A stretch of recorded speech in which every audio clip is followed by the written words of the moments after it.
Kumar çeşme salma beni bu hala. Başındaki yarpızlardan ayıptı.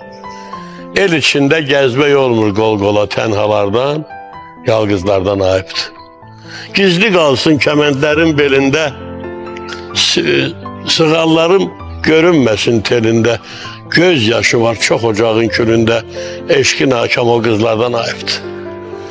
Baş ağrısı ağır olar gayretin, ömrüm oldu hem şerefli hem çetin, nadan.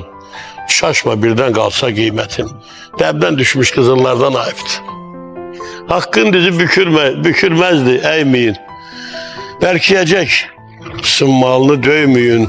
Tarihimin izlerine değmeyin. Taşlardaki yazılardan ayıptı. Nəğmələrim seven kalbin bestesi. Dodağımda saz havası tar sesi. Həya etsin yerde gezen destesi. Səmadaki ulduzlardan ayıptı. Deli könül yıkılsan da sürünme. Can nedir ki? Yaşanmırsa direnme. Vahid Aziz, bir de bedbin görünme. Kalbindeki arzulardan ayıptı.